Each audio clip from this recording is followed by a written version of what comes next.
Murakoze turabasuhuje mwese kandi turabakunda cyane, tugiye kuganira ku kibazo benshi babajije ati ese uburasirazuba bwa Congo bushobora kuzavamo igihugu cyigenga?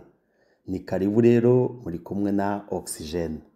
Congo ni igihugu kitigeze kigira umutekano na rimwe kuva yabona independence mu 1960, ariko cyane cyane uburasirazuba bwa Congo ubwo bumaze imyaka 30 buri mu intambara zidashira, intambara zatwaye abantu benshi n'ibintu byinshi, ari mpamvu bamwe bibaza ati se ntabwo kuba uburasirazuba bwa Congo bubaye igihugu cyigenga ari byo byazana amahoro arambye?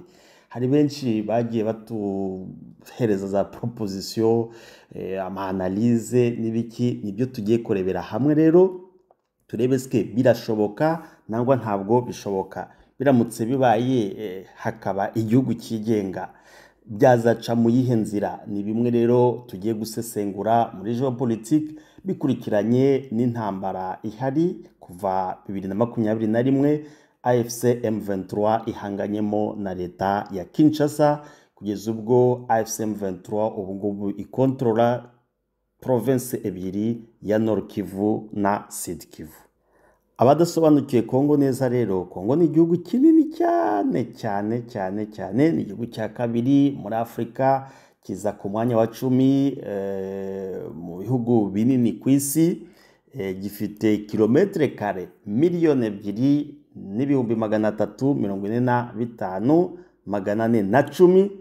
2,345,410, no kuvuga ngo wagereranya nko gufata igihugu cya Tanzania, ukongeraho igihugu cya Kenya, ukongeraho igihugu cya Uganda, ukongeraho Sudan, ukongeraho u Rwanda, ukongeraho u Burundi. Ibyo bihugu bitandatu ubishyize hamwe nibwo waba ubonye igihugu cya Congo.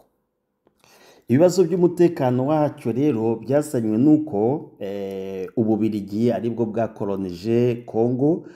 Ububiligi bukaba bwarakoze discussion y'imipaka n'ibindi bihugu bine, hakaba harabaye za accord hagati n'ibyo bihugu. Nuvuga ngo twavuga nk'Ubufaransa niyo habaye accord hagati y'Ububiligi mu mipaka yo kudelimita imipaka hagati y'igihugu cya Congo Brazzaville n'igihugu cya Centrafrica hara muri Bangui. Ubwongereza ni igihugu cya kabiri nacyo cyagiranye amasezerano n'Ababiligi igihe bakataga imipaka ya Sudani na Congo, imipaka ya Zambia na Congo, imipaka ya Uganda na Congo. Haza ku mwanya wa gatatu Abadage, nabo bagiranye amasezerano y'imipaka hagati ya Congo na Tanzania. Noneho n'Abaportugais nabo bagiranye n'Ababiligi amasezerano yo gutandukanya igihugu cya Angola na Congo. Ububiligi bwo bwonyine bwakoze protocol zitandukanye igihe cyakoraga imipaka hagati ya Congo, y'u Rwanda n'u Burundi, bituma u Rwanda rutakaza bimwe mu byari ibice byarwo Rwanda rukiri ntuza ubwami, nuko ibice bimwe bisigara muri Uganda, ariyo hariya mu Bufumbira hari Abagande ariko bavuga ururimi rw'Ikinyarwanda. No muri Congo hasigara igice kinini cyane, twavuga ko gifashe teritware ya Nyiragongo, teritware ya Rucuru, teritware ya Masisi, teritware ya Kalehe, teritware ya Lubero na teritware ya Walikale. Bivuga ngo muri zo teritware zose harimo abaturage b'Abakongomani bavuga ururimi rw'Ikinyarwanda bahasigaye biturutse n'izo convention zahabaye na protocol Ububiligi bwakoze igihe bwashyiragaho imipaka itandukanya Congo n'u Rwanda n'u Burundi. Ibi bihugu rero byakomeje kujya bikurura insinga hirya no hino, haza ko tentative nyinshi zashatse kugira ngo Congo bayicemo ibice. Baza kugerageza n'ibyo bise za secession katangeze, za secession di Kasai, habaye na za secession di Kivu. Bimwe biza guca mu ntambara zabayeho zo bise za Shaba 1 Shaba 2, haza intambara za Moba 1 za Moba 2, haza intambara ya FDL, haza intambara ya RCD, haza intambara ya CNDP, haza intambara ya M23 ya mbere, none ubu hari intambara ya Alliance Fleuve Congo M23 twirwaneho, ariyo turi buvugeho cyane. Eske uru rugamba ruhari rushobora gukemura ikibazo cy'amahoro yabuze mu burasirazuba bwa Kongo biciye mu gihugu kigenga? Nibyo tugiye gusesengura. Ni karibu muri kumwe na Oxygene kuri Top Kivu, muri kumwe na Oxygene Top Kivu, ni karibu. Iyo tuvuze rero uburasirazuba bwa Kongo, nuvuga ngo Kongo en soi ifite province 26. Muri izo province rero 8 nizo ziri mu burasirazuba bw'icyo gihugu, ariyo province ya mbere ya Ituri ifite kilometre kare 65,658, ikaba ifite abaturage bagera kuri 3,300,000. Muri iyo province ya Ituri hakaba habonekamo ubukungu bwiza cyane kandi bwinshi buzingiyemo zahabu, diama, hariyo petrole nyinshi cyane, hariyo imbaho, hakabayo ubuhinzi n'ubworozi. Province ya Ituri ikaba ari mu ma province afite inka nyinshi cyane. Province ya kabiri akaba ari Nord Kivu, ikaba ifite kilometre kare 59,631, ikaba ifite abaturage bagera hafi kuri 10,000,000. Province ya Nord Kivu ikaba ifite coltan, ifite zahabu, ifite casterite, ifite wolfram, ifite pyrochlore, ikaba ifite uranium, ikaba ifite cuivre, cobalt, hariya za Beni, ikaba ihafite petrole, ikaba ifite gaze hariya muri kiyaga cya Kivu, ikaba ifite ubuhinzi buhinga ikawa n'icyayi, ubworozi muri Masisi, ikaba ifite uburobyi hariya mu kiyaga cya Kivu, mu kiyaga cya Albert, n'ubucuruzi transfrontalier, kuko ifite amadouane menshi cyane turi buze kuvugaho mu kanya. Hakaza province ya Sud Kivu ku mwanya wa gatatu muri province ziri nyine mu burasirazuba bwa Kongo. Province ya Sud Kivu yo ifite kilometre kare 65,170, nayo ikaba hafi ku baturage 7,000,000. Hakaboneka y'ubukungu bwa coltan, bwa zahabu, hariya za Mwenga, za Shabunda, za Fizi, irahari nyinshi cyane. Hakaba ariyo gasegereti, hakaba ariyo ubuhinzi nabwo, ubuhinzi bw'ikawa cyane cyane hariya muri Kalehe, hariya ikawa nziza cyane ikundwa mu mahanga. Hakaba bafite nabo ubworozi hariya muri Haut Plateau ya Minembwe. Hakaba bafite nabo uburobyi muri Lake Kivu no muri Lake Tanganyika. Province ya kane akaba ari Maniema, ikaba ifite kilometre kare 132,520, ikaba ifite abaturage bagera hafi kuri 2,200,000. Nayo Maniema ikaba ikungahaye cyane kuri zahabu, hariya za Salamabila habayo zahabu nyinshi cyane. Hakaba bafite gasegereti, bakaba bafite na diama na cuivre n'imbaho, uko hari amashyamba menshi, forêt équatoriale, imbaho nyinshi cyane, iyo bita bois rouge, bois noir, hariya muri Maniema ziraboneka cyane. Akaba ari province ya Tanganyika, nayo ifite kilometre kare 134,940, ikaba ifite abaturage bagera nko kuri 3,000,000. Hakaba ariyo ubukungu bwa lithium ngo bukaba ari ikintu gishakishwa cyane mu gukora amabateri y'amamodokari, amabateri y'amadrone.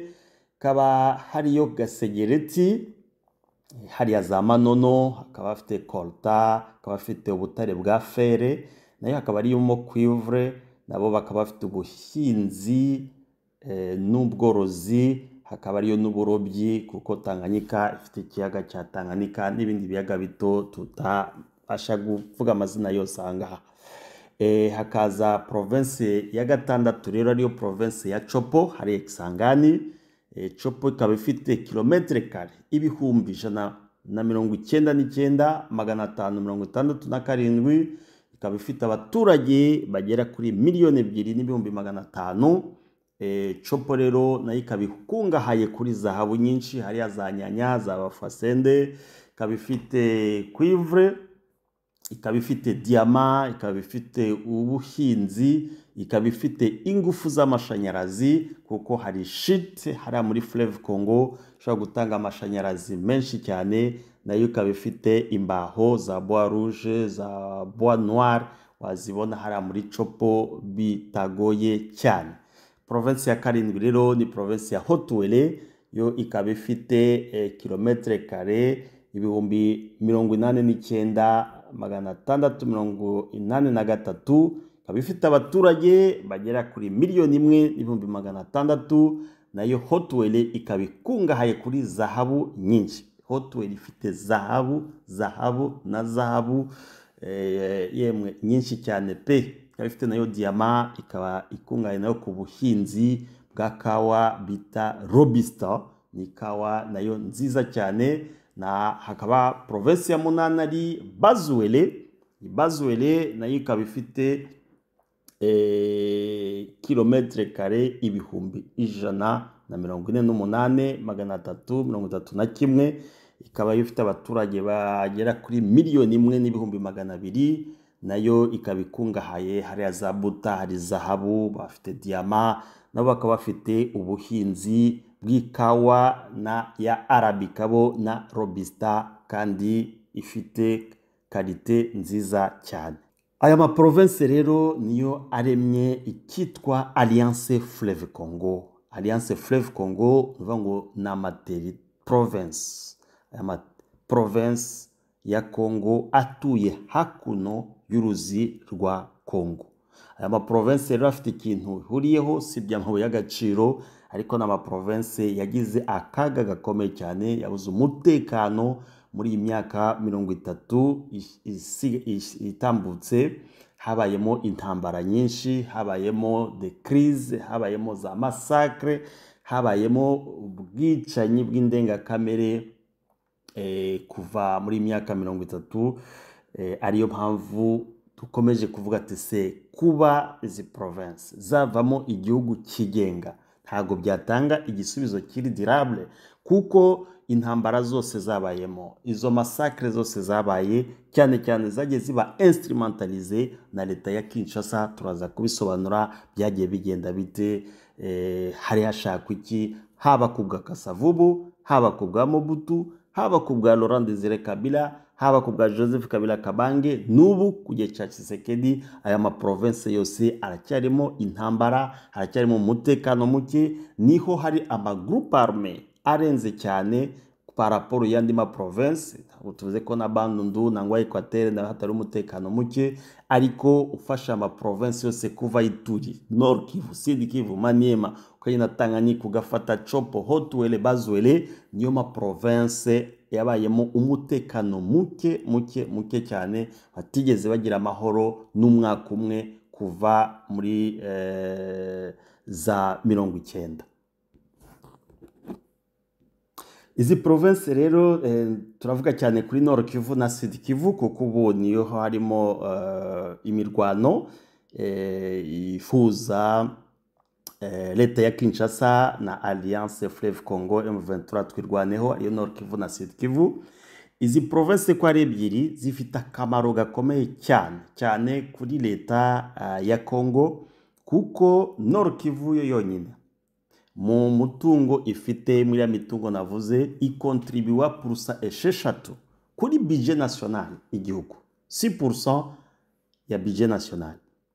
Naho province ya Sud Kivu ikontribuwa purusa 5. Ngo province ya Nord Kivu na Sud Kivu zo zombi zitanga umusanzu kuri budget ya leta ya Kinshasa ku rwego rwa purusa 11.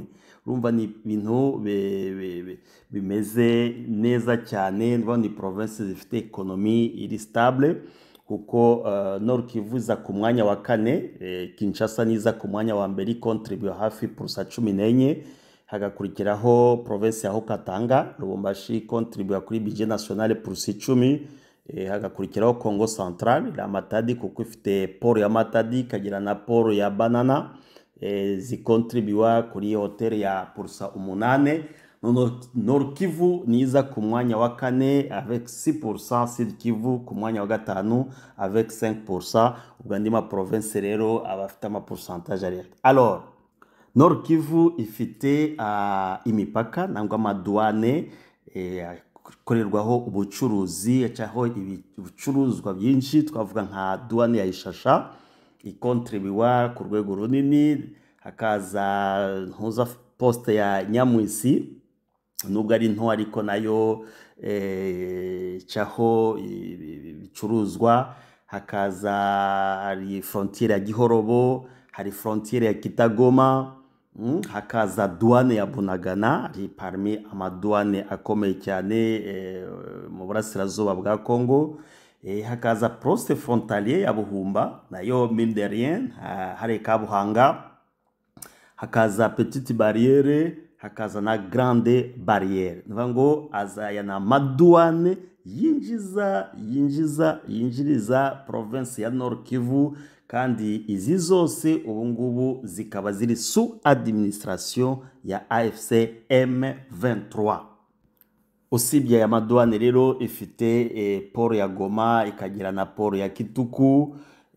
Usibye ibyo ikaba ifite DGI, Direction Générale des Impôts, ifata des impôts bita des impôts directs, des impôts indirects, ama société na y'abantu. Ikaba ifite DGRAD ni ifata imisoro iva mu bintu bya administration muri justice, zo bita les recettes domaniales. Ikaba ifite OCC, Office Congolais de Contrôle. Ikagira SNL, zose niyo ntuzani zitanga amafaranga. Ikagira Regideso, ikaba ifite Sonance, ikaba ifite DGRNK. Kwa DGRNK ni ikigo cya province kirebana n'imisoro, iva muri ibintu bya transport, iva muri environnement, iva mu bya commerce, iva mu bya agriculture, bya élevage, muri économie na tourisme. Ikabagira service la foncière, nuko ngo ubutaka, iva mu byo bita de taxe à valeur ya hypothèque. Ikagira service ya mine rero, ama mine zose twabwiye za colta, za casterite, za wolfram, za tourmaline, za diamant, za pyrochlore. Donc province ya Nord Kivu ni province ikize cyane, bituma ubwigenge bwayo bwatuma iba igihugu gikomeye cyane kurusha n'ibihugu bimwe by'ibihangange byo ku isi. Usibye amadouane rero, usibye n'izi agence tuvuze zikora nangwa zizana amafaranga mu bigega bya leta, province ya Nord Kivu ifite icyo bita des axes routiers nangwa imihanda y'ubucuruzi. Imihanda y'ubucuruzi rero ivamo amataxe bita za fonere, imitaxe y'imihanda. Ngo hari axe par exemple twavuga nka Goma, Sake, Kichanga kugera Pinga. Iyo ni axe icamo imodokari nyinshi cyane mu byerekeranye n'isi axe nyine tuvuze gazi ntuza z'ubucuruzi. Ugafata axe ya Goma, Sake, Karuba, Ngungu. Ugafata axe ya Goma, Sake, Bihambwe, Masisi, Centre, Nyabyondo, ukagenda Kibua, Walikale, umuhanda ukagera hitwa Osokari. Ugafata axe ya Goma, Kibumba, Ruchuru, Bunagana. Ugafata axe Goma, Kibumba, Kiwanja, Nyamirima, Ishasha. Ugafata axe ya Goma, Sake, Mweso, ugakata ukagenda Gatsiro, Nyanzare, Kikuku, Cyara, ukagenda za Mirangi, ukambutse Kanyabayonga, ukagenda Kirumba, Alimbongo kugeza Kitsumbiro. Ubwo ufata nzira ya za Lubero ugenda Butembo na Beni, ariko turagarukiraho Alliance Fleuve Congo bigarukiye. Ugafata ligne ya Goma, Sake, Minova, ukajya Bukavu. usibye izo axe nini cyane, ifite axe nka za uvuye Gicanga ukagenda Igahe ukagenda za Birambizo ni Bukombo, nangwa ugafata axe ya za Ntuza za Gashanje, Rugarama ukagenda Bweru, hari imihanda yitwa za Mihara ugaca Bweru, ukagenda za Kivuye ukagera Ibibwe, nangwa axe ya Karuba Ngungu ukagera Remeka, muri Walikale hari axe ubungubu Hombo kuko ubu nayo iri controle na Alliance Fleuve Congo, Hombo ukagenda za Otobora ukagera Walikale Centre, hari axe za Musenge Isangi ukagera Itebero, nangwa ukava Kanyatsi ugaca hitwa Busihe ukagenda ukagwa Rwashi. Aya yose ni ama axe y'ubucuruzi na axe zikomeye cyane ziri très mouvementé, ku buryo za contribuwa ku rwego rukomeye cyane muri ekonomi ya Kivu. Tutibagiwe n'ama axe nkariya za kuva Kobokobo ukazamuka Karuba ukenda Remeka ukazajya za Ufamando, nawe ugafata Bihambwe Rubaya, Kibabi ukagenda Kinigi. Iyo yose ni imihanda bita de route commerciale. Twafata nk'umuhanda wa Shasha, ukagenda Kiluku nawe ukagera Karuba, izi ni indi axe yindi nayo.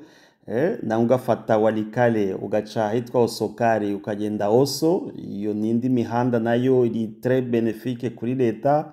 Ugafata umuhanda wa Kalembe kugera Pinga, umuhanda ucamo imbaho, ubucuruzi bw'imbaho bwinshi cyane, cyangwa ugafata axe ya Nyabyondo Gashebere kugera Kibua. Alors, iyi province ifite potentialité nyinshi cyane, tudashyizeho potentialité ku byerekeranye n'amashanyarazi, kuko ifite imigezi myinshi cyane, za Mweso, za Rushoga, za Ruhoro, tudashyizeho amasite minier nka za Ihura hari zahabu nyinshi cyane, tudashyizeho za Nyabyondo, tudashyizeho Ibambo kuko naho zahabu iraboneka. Ni province ihagaze neza cyane, haba ku rwego rwa ekonomi, haba ku rwego rwa finance. Ni province iri très prometteur, ariyo mpamvu Kinshasa kwitakaza byatumye abayobozi ba Kinshasa bata umutwe cyane, kuko nka Walikale yo yonyine hariya muri Alpha Mine yakontribuwaga ku rwego rwo hejuru cyane kuri izi recette zishyira province ya Nord Kivu ku mwanya wa 4 kuri budget nationale y'igihugu. Sud Kivu rero nayo ntabwo nayo iri hasi. Sud Kivu ifite nayo ama axe commerciale, twavuga nko kuva hariya za Minova, ukagenda Kabishamaga ukazamuka Numbi. Numbi nayo ni centre minier ikomeye cyane, iproduza zahabu, hari za tourmaline, hari colta, hari casterite. Ugafata axe commerciale ya Minova, ukagenda Kalungu centre, ukazamuka Kinyezire, ukagenda za Nyabibwe ukamanuka Kalehe ukagenda Gasheke ukagenda Katana centre. Yose ni umuhanda Katana centre. Ushobora kugenda Kamakombe hariho axe ikujyana Kavumu ku kibuga cy'indege, hakaba ari na axe indi ishobora kujyana Mwenga, Kabanangwa ukaba wava Bukavu ugahita ujya Kamituga. Aho Kamituga rero hari centre minier nini cyane, hari amasosiyete nka za Namoya Mining, za Rugushwa Mining, za Kamituga Mining, hariho Banro, hari za Rwinja. Ibi byose ni ekonomi yerekana ko turi kuvuga ati se hashobora kuba ubwigenge bw'iyi eneo, eske byashoboka, bafite capacité. Urareba rero kuri capacité économique iri ku rwego rwo hejuru n'ibindi bihugu byo muri Afrika ahubwo bidafite, kandi yo ari ama province. Uba ni ku rwego rw'ama province, ariko les axes commerciaux, axes zicamo ubucuruzi, urebye economie potentialité hari, haba ku rwego rwa agriculture, ku rwego rwa élevage, ku rwego rwa mining, izi province zombi nizo ntanzeho exemple mwahira ama province yose 8 ari muri Alliance Fleuve Congo. Urumva ko ekonomi yazo iri hejuru ku buryo kuva ngo habaye ubwigenge ntabwo ruba ngo yaba ari igihugu gikennye, ahubwo cyaba ari igihugu cyaba model mu bihugu byo muri Afrika y'Iburasirazuba na Afrika yo hagati. Tugiye ku rwego rero rw'umutekano kuri defense sécurité, ngo ni province zifite ubushobozi bwo kwirinda bwo kurinda ubusugire bwazo, kuko ubu ngubu Alliance Fleuve Congo muri zo province ikontrola region militaire ebyiri, ariyo 33e region militaire ya Sud Kivu na 34e region militaire ya Nord Kivu. Kandi iyi 34e region urumva ifite kapasite y'uburinzi nka Walikale nibura Walikale muri programme ya Ministère ya Défense.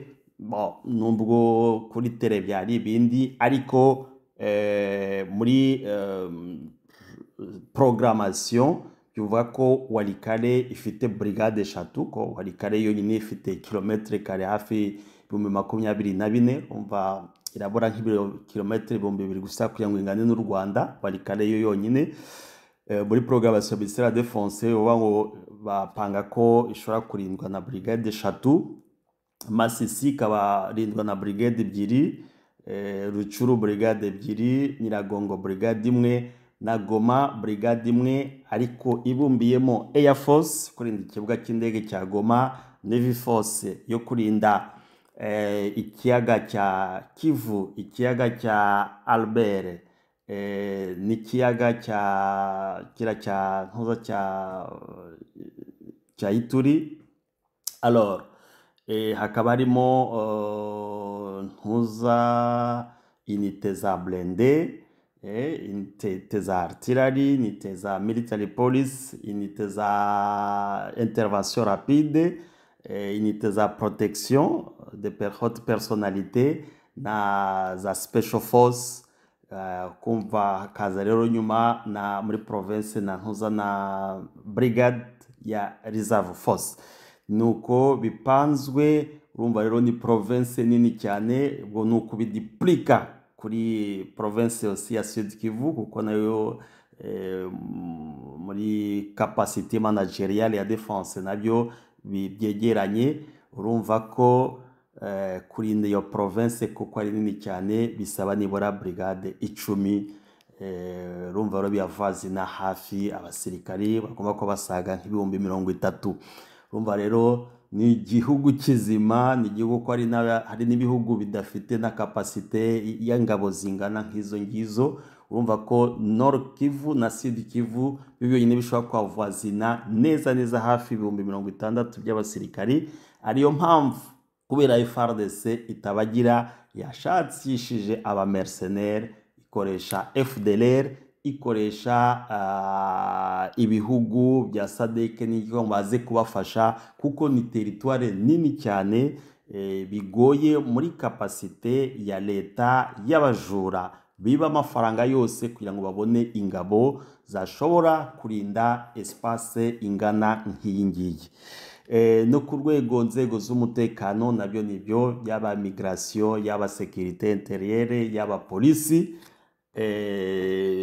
ni province zisaba main d'œuvre nini cyane. Donc urumva ko bishobora kuba biri muri capacité nk'ibihugu, ahubwo bisaga n'ibihugu, kuko densité y'abaturage ni benshi, harimo capacité ya ekonomi iri ku rwego rwo hejuru isabwa kurindwa ku buryo bukarishe cyane. Ni muri ubwo burakari rero umvise potentialité aka karere gafite, Perezida Tshisekedi yagize agahinda gakomeye cyane, afata n'ibyemezo ubu ngubu biri considéré nka crime de guerre, nka crime contre l'humanité, gutanga ordre ko amabanki commercial yose adafungura mu kariya karere. Abaturage amafaranga babikije amabanki bakaba badafite ubushobozi bwo kuyaccessingaho. ariko ibi byose byatewe n'iki? Nuko Congo nta banke igira. Mbisubiyemo, Congo igira banke centrale gusa ariko nta banke commerciale igira. Kubera iki?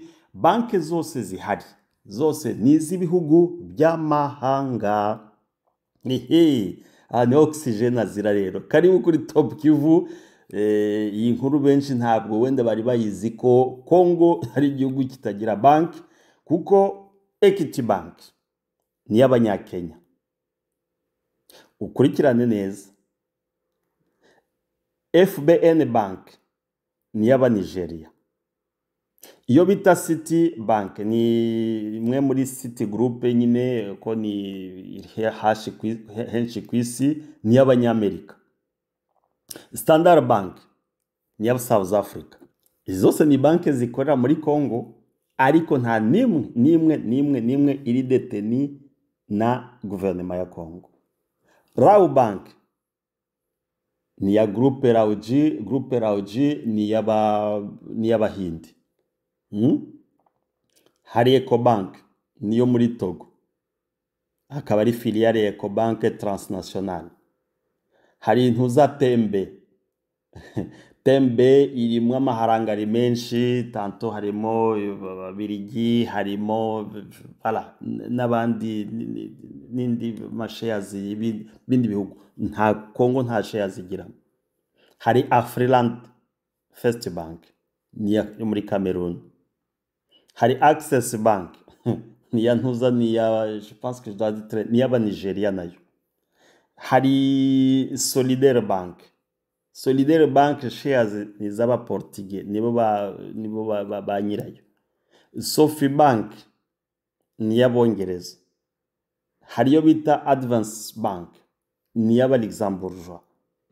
Hari BOA, Bank of Africa harimo shares zabo muri Maroc, sinzi n'ikindi gihugu. Hari yo bita irikorera kuri Boulevard 30 Juin, United Bank for Africa, yo bita UBA, ni y'Abanigeria. Hari BGF Bank ni y'Abagabone. Hari n'Abatanzania baherutse kuzana, yitwa ngo iki, CRDB, ni entre CRDB niba atari CRBD Bank, niyo muri Tanzania. Hari indi yahahoze ariko bishobora kuba yarafunze bitaga BIAC, Banque Internationale pour l'Afrique, nayo yari irimo niba ari y'Abahindi n'Aba-Libanais, des choses comme ça. Hari na yo bita BIC, sinzi nayo niba igikora. BIC nayo Libanais Indien, ni Biblos Bank, yo ni y'Abalibanais neza, ahubwo bashobora gukeka ko ari banke ikorana hafi n'iramitwe ya Hezbollah. Hakaba ari za Free Bank, za Procredit, zose n'Abalibanais n'Abahindi n'Abashinwa. Donc muri amabanke yose mvuze, nandi nshobora kuba nibagiwe, nta nimwe irimo ya Congo, zose ni z'amahanga. Alors gutanga ordre rero nzifungure amabanki, ibihugu bishobora kuba byaratinya kuvuga ati nidufungura i Goma bashobora kuzadufungira mu yandi ma province ko nta yindi licence twabona. Alors ni icyo kibazo cyahabaye, ariko iyi ni crime de guerre, ni crime contre l'humanité. Indi action ya kabiri Kinshasa yakoze nuko yatanze ordre kugira ngo muri commerce international, iriya code batanga iyo ushize conteneur yawe niba uri muri Malaisie nangwa mu Bushinwa, atize muri Republique Iharanira Demokarasi ya Congo muri East directement, iyo code muri cadre ya komesa ihita batayemera, kuko ntabwo leta ya Congo yatanze accès kuri zo code kuza muri East ya Congo. Ariyo mpamvu ibintu byose ubiza mu Est ya Congo, burasirazuba bwa Congo, bisaba ko conteneur soit ica i Burundi, donc ikaza nkaje Burundi, nangwa ikaza nkaje mu Rwanda, nangwa ikaza nkaje muri Uganda, akaba ari bwibona kuza muri Congo. Sino Tshisekedi yafunze code d'accès muri commerce international ko nta bicuruzwa bishobora kuva mu mahanga biza mu burasirazuba bwa Kongo. Urumva rero izi ni action mbi cyane ku rwego gufunga banke ugafunga n'ubucuruzi mpuzamahanga. Ngira ngo abajiliste ba Alliance Fleuve Congo na M23 bazabirebe, kuko ibi ni ibirego byagombye kujya muri Cour Penale Internationale, kuko n'amafaranga y'abaturage, ntabwo ari amafaranga ya leta, ntabwo ari leta yafunze amafaranga yabo, ahubwo ni amafaranga y'abaturage yafunze, ibafungira n'ubucuruzi ikabima code d'accès mpuzamahanga ituma ibicuruzwa biva mu gihugu bijya mu kindi. Ibi rero nibyo byatumye Alliance Fleuve Congo M23 bashyiraho bafungura Cadeco, ariyo Caisse Générale d'Épargne du Congo. Ubu akaba ariyo ikora nka banque centrale, ikaba yarahawe uza conseil d'administration. Ngira ngo twese twabonye décision zabaye signé, irimo Delio, irimo Rigobert, Dudu n'uwitwa Samuel, ikaba ifite na DG Javan, kandi bakaba bayobora kugeza igihe neza ibintu bikaba biri kugenda neza muri cadre yo kugira ngo bashakishe igisubizo cyatangwa par rapport y'uko leta ya Kinshasa yafunze amabanke yose. Nkuko tumaze kubivuga, abaturage ekonomi yabo ikaba yarahungabanye bitewe na regime ya Tshisekedi. Nyuma yo gushyiraho ubuyobozi rero kuri Cadeco, ubu Cadeco irajuwa, nkuko nari maze kubivuga, role ya banke y'igihugu, kuko imisoro yose uyakirwa muri ntuza yose, imisoro yishyurwa nibwo yakirirwa, amafaranga ya leta yose nimwo azajya ajya, kandi ikazaba ifite n'ububasha bwo kwakira n'amafaranga y'abaturage, igatanga inguzanyo, donc umutungo wa leta wose ikaba ifite ubushobozi bwo kuyirinda. Alors habaye ibiganiro rero hagati y'abayobozi n'ishyirahamwe ry'abacuruzi yo bita FEC. Bose bumvikana ko ubwo buryo bushya ari bwo bugomba gukoreshwa, kuko Kinshasa yanze kuva ku izima kugira ngo ifungure amabanke ariya twavuze haruguru. Mu makuru dufite rero hari aba-investisseur bagiye kuzaza kugira ngo bashiremo amafaranga menshi cyane, bitume circuit financier ya karere k'iburasirazuba kari contrôlé na Alliance Fleuve Congo igenda neza cyane. Urumva rero hari ibintu biri kugenda byidesina, hari abashaka kubaza ati se ibi bintu hari ahandi hantu byigeze biba, kumva ko hari mouvement révolutionnaire igira banke, ifite igisirikari, ifite inzego za politike, itagidependa na leta centrale. Nyuma yaho byagiye bigenda bite? Ngiye kubahereza ingero itari rumwe, zitari ebyiri, zitari eshatu, aho mouvement zitandukanye, zaba ari z'abaseparatiste, zaba ari za mouvement révolutionnaire, ari ni bihugu, igihugu cyacitsemo ikindi kikaba igihugu bitewe n'imvururu nk'izi ngizi zaranzwe mu burasirazuba bwa Kongo. Twahera muri Sudan nayo yabayemo imvururu kuva muri za 55 kugeza 72. Izi mvururu zabayemo ubushamirane bukomeye cyane, kuko amajyaruguru ya Sudan hanini abarirwa hatuyemo abarabu b'abayisilamu, bafite ubutegetsi n'ubukungu kuva kera. Noneho mu majyepfo akaba hari abanyafurika twangwa abirabura b'abakirisitu, n'abandi bizera imigenzo yabo gakondo, ariko bagasuzugurwa cyane cyane cyane, kandi bakaba barasigajwe inyuma mu iterambere. Ni ukuvuga ngo Abarabu nibo bafite iterambere.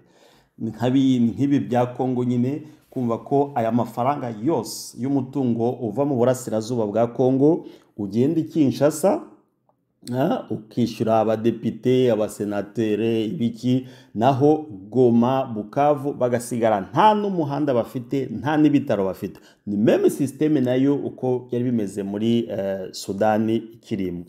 Alors, haza kuba intambara ya mbere rero y'abenegihugu yabaye kuva 1955 kugeza 1972, hagati y'ubutegetsi bwa Khartoum n'imitwe y'inyeshyamba yo mu majyepfo. Donc nkaho kuri byagenze za RCD, za FDL, za M23 no muri Sudani byabayeho kuva muri 55. Alors iyo ntambara muri 1972 iza gucecekeshwa gato, haza gutangira iya kabiri yatangiye muri 1983 kugeza 2005. Iyi ntambara rero yatewe cyane cyane no kugira ngo Abarabu bashatse kwempoza idini rya Kisilamu abakirisitu bo mu majyepfo, noneho babima uburenganzira bwabo, batangira kubatoteza ku rwego rukomeye cyane. Iyi ntambara yaje guhitana abantu basaga 2.5 miliyoni, n'abandi hafi 1 miliyoni bajya mu bihugu barahunga. Bigeze muri 2005 rero habaye amasezerano yasinywe hagati ya leta ya Sudani n'inyeshyamba za SPLMA, Sudan People's Liberation Movement Army, yari yobowe na witwa John Garang.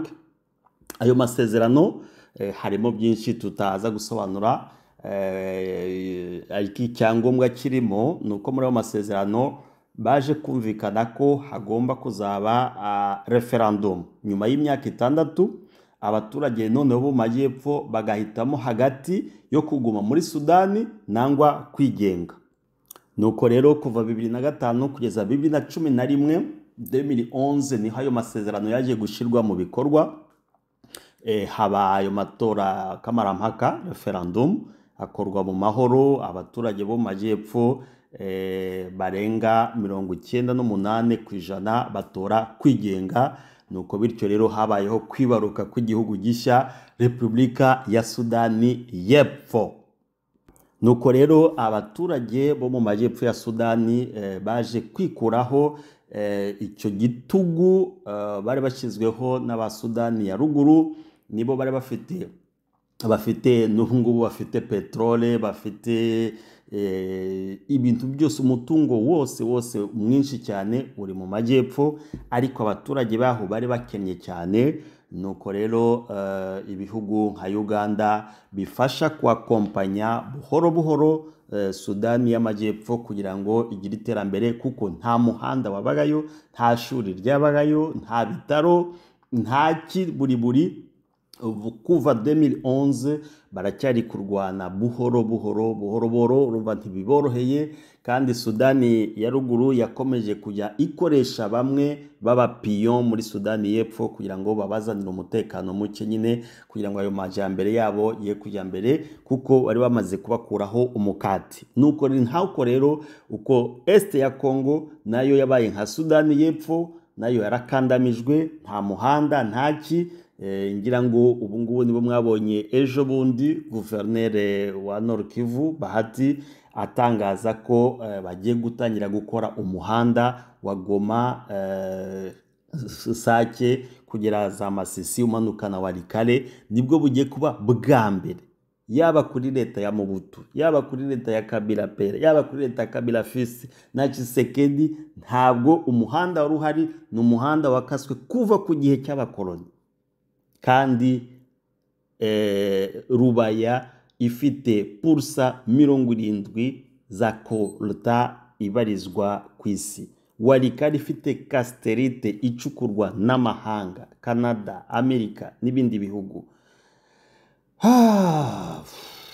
Ni hatari. Muri kuri Top Kivu hamwe na Oxygen turi gusesengura etc. Uburasirazuba bwa Kongo bushobora kuzaba igihugu kigenga, noneho bikaba byavamo igisubizo burundu cyatuma uburasirazuba bwa Kongo bugira amahoro. Ni ibi turi gusobanura dutanga ubushobozi uburasirazuba bwa Kongo bufite, haba ku rwego rwa ekonomi, haba ku rwego rw'umutekano, haba ku rwego rwa geopolitique, haba noneho no gutanga ingero y'ahandi bari bafite ibibazo nkaho uko byagenze n'ibisubizo byavuyemo. Karibu kuri Top Kivu, turacyari kumwe. Igihugu cya Eritrea nacyo nako byagenze, histoire nayo ni ndende, ariko cyaje komekwa kuri ntuza kuri Ethiopia, hanyuma biza guca muri referendumu 1993 Eritrea ibona ubwigenge. Hari ibihugu nka za Bangladesh na Pakistan nabyo kuva za 1947 habaye ubudumbudumbu, biza gutuma Bangladesh nayo ibona ubwigenge nk'igihugu kigenga muri za 71. Hari Kosovo na Serbia nazo zaje ku donc Kosovo yari ni igihugu cyakirimo kiganjemo abantu b'ubwoko bo muri Albania mu burenganzira nyine mu burengerazuba bwa Serbia. Baza kuba victime y'ivangura ry'amoko rikomeye, bakorerwa urugomo. Abanyekosovo nyine byarabarakaje, nuko haba intambara kuva 1998 kugeza 1999 hagati ya Serbia n'inyeshyamba za KLA, Kosovo Liberation Army. Hanyuma leta ya Serbia iza kwica n'abasivile benshi bo mu bwoko bw'abantuza b'Abanyalbania. Haza kuza amasezerano y'amahoro, hanyuma Kosovo iza kwitangaza nk'igihugu kigenga kugeza muri 2008. Ariko Serbia n'ibihugu bimwe biza kubyanga, ariko ntibyatumye kugeza n'ubu ngubu Kosovo ifite amabanki, ifite ibikorwa ikora bisanzwe, malgré ko Serbia itigeze yemera ko Kosovo ari igihugu, ariko hari bimwe byemera nk'igihugu nabyo. Ingero ni nyinshi hano kuri Top Kivu turi kumwe. Kiganiro ngira ngo tuzagarukamo na be yayo, kwerekana noneho ni zihe nzira zishobora kubonekamo koko, ni procedure yihe yatuma uburasirazuba bwa Kongo nabwo havamo igihugu cyatuma amakimbirane arangira mu kiriya gihugu, akarengane, amacakubiri ashingiye kuri politike y'ivangura, ubwoko busumbane mu mutungo. Usanga Este irakennye, ariko West bahembwa amadolari 30,000, abandi 250, abandi miliyoni, abandi 2,000,000, kandi aho amafaranga ava mu burasirazuba bwa Kongo bakennye. Kandi leta ya mbere, iya kabiri, iya gatatu, iya kane n'iya gatanu ishobora kuzaza bigakomeza bikaba bityo. None se kugeza hehe abaturage burasirazuba bwa Kongo bazaguma muri situation nk'iyo ngiyo, kandi ubushobozi bwo kuyikuramo buhari? Hari ekonomi, hari igisirikari, hari inzego z'ubutasi ubu ngubu zifatika zikomeye zizanye impinduka. Hari urundi rugero ngiraho nibuka rwa ntuza rwa Timor y'iburasirazuba na Indonesia. Iyi Timor muri 1975 nayo habaye muri Indonesia ibibazo nabo by'amacakubiri no kugandamiza mu byerekeranye n'ubukungu. Nabo haza guhangana bikomeye cyane. Muri uko guhangana rero muri 1999 naho haza kuba referendum, abaturage batora ubwigenge. Nubwo muri ayo matora haje kuba mu rugomo ruzanywe n'ingabo za Indonesia, nuko haba resistance. Muri iyo resistance rero Timor ibona ubwigenge. Donc ni exemple zirahari.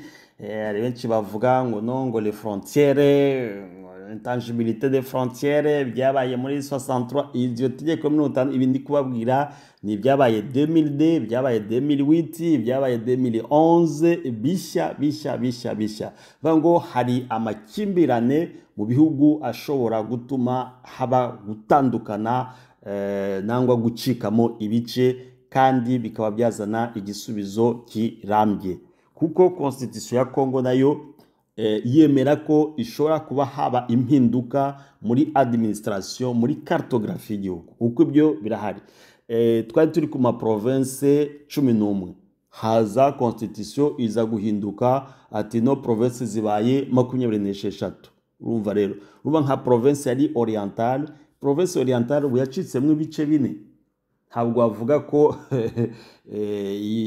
wavuga ko Ituri Haut-Uele Bas-Uele na Chopo ubu ngubu hari ibibazo bihari kubera batandukanye no kandi barahoze bose bari potinga Ikisangani ntabwo wavuga ko tubu abikamina muri Holomami Kalemi bo muri Tanganyika ntuza Kolwezi Lualaba na Lubumbashi bose ko batandukanye kubo hari ibibazo hagati ya Kolwezi na Haut-Katanga nangwa na Ntuza alors donc constitution prévoit ko hashobora kuba impinduka muri cartographie y'igihugu bitewe n'impamvu za politique nangwa n'impamvu z'umutekano donc kuva rero kuri yo 26 province bikaba byajya muri des états fédérés habaye ubushobozi bwo kwinjira muri 4e république ngo constitution iyo ni inzira ya mbere ishobora guhinduka hanyuma hakaba des états fédérés izo états fédérés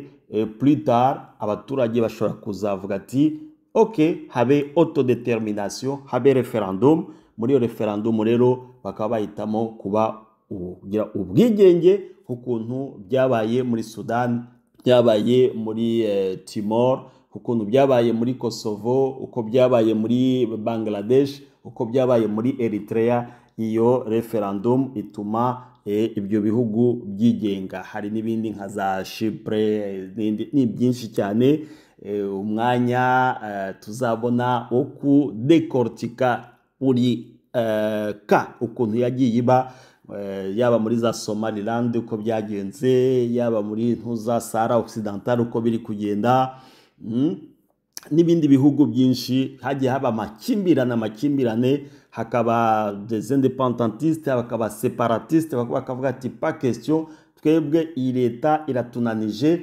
ntabwo tuzaguma kugenda kuriya muri amacakubiri tuyagumamo kandi dufite ubushobozi bwo kuyikuramo urumva rero Alliance Fleuve Congo mufite akazi gakomeye cyane ko gukura abaturage bo muri ama province twavuze 8 y'uburasirazuba bwa Congo aturi y'umugezi wa Congo hakuno umugezi wa Congo kugira ngo babone ubwigenge ngenda vuga ko bishoboka kuko ekonomi yako karere iyebemerera kuba baba igihugu umutekano na institution bafite z'umutekano n'ubutasi zirabibemerera kandi abaturage menace yo barayumva cyane kurusha n'abayobozi ahubwo kuko mu minsi yashize abantu bose bavuga ururimi rw'igiswahili anarwo ruvugwa muri aya ma province Kinshasa benshi barafunzwe benshi ubu ngubu bagiye muri exil kandi mu masezerano yose ari kuba nyirango tuzasobanura mu minsi itaha tuba decortiquera bigeze hehe Doha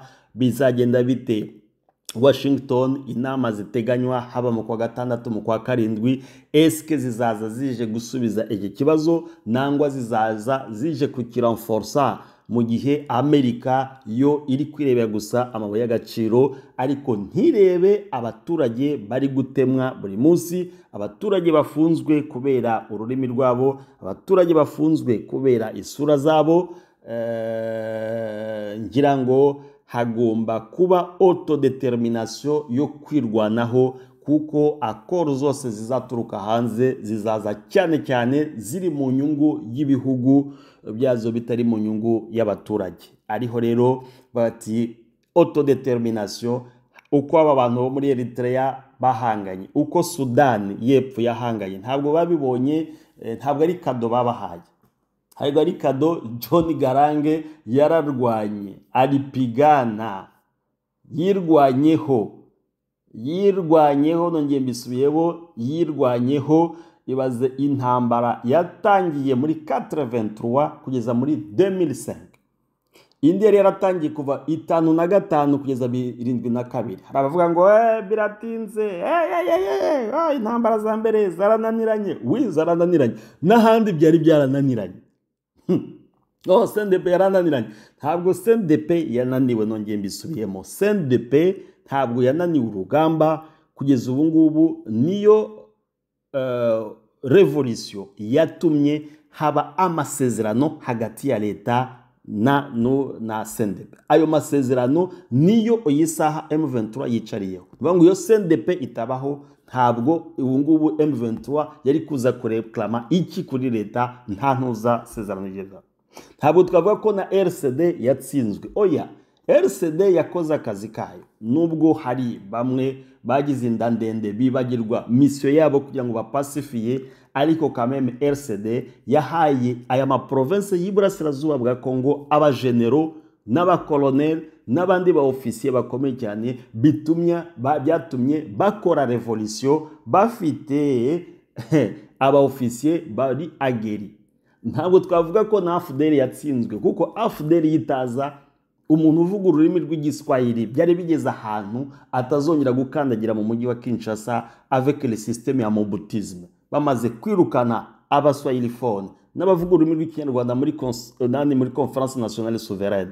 Iyo AFDL itaza kuza, la suite byari kuba bite, kuko même recensement yari maze kwangwa ko abantu ba maeste batazagira recensement. Abari bahari murabyibuka za 1993 92 recensement zabaye, bakazana ibifishe abantu bose bavuga ururimi rw'ikinyarwanda, haba muri Masisi haba muri Rucuru, ntabwo bahabaye amafishe ya recensement. Iyo AFDL itaza rero, urumva nyuma byari kugenda bite? Donc buri revolution yose iyije ibifite mission yayo specifique. None bavuga ati eski ngiyi niyo ya nyuma ishobora kuzana igisubizo gikomeye kirambye? Ndavuga ati oui, birashoboka, mais à une seule condition, kuko AFC M23 twirwaneho bagira politiki ya unité, bagakorera hamwe, bagakora mu bwumvikane, batarebana sur les origines, batarebana ku mazuru, batarebana ku matwi, batarebana ku bitsi, batarebana ku mafero,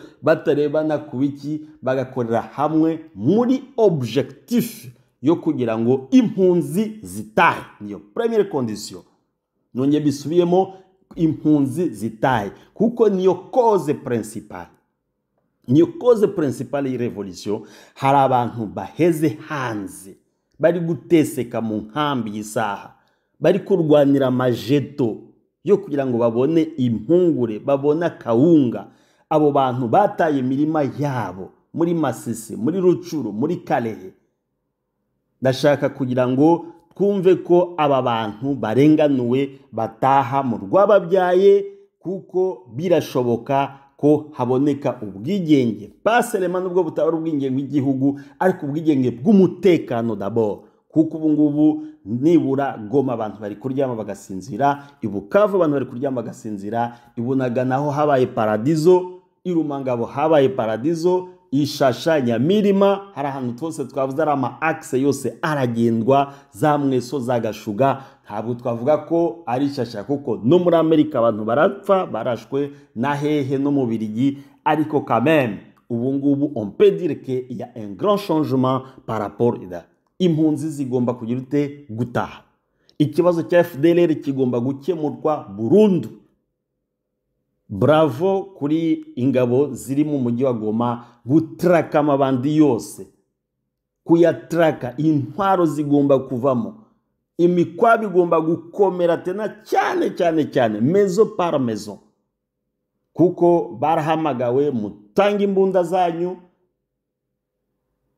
muzitange, amahoro abe. Ntibabikunze, nibabatrake rero babafate. Uwo mutekano urakenewe kugira ngo imari y'abakongomani imari Imana yatanze mwa buriya butaka buri muntu wese ayibenefisiyeho bidakurikije aho akomoka, bidakurikije ubwoko bwe, bidakurikije n'iki, bikurikije nuko nous sommes tous les peuples de ce monde, nous sommes tous les habitants de cette planète.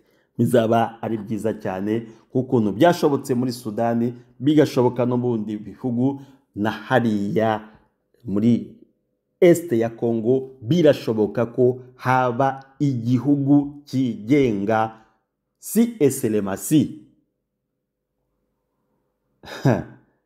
abayobozi bazaba bafite iyo conscience. Murakoze cyane, yari Oxygene na ubutaha. Bye bye.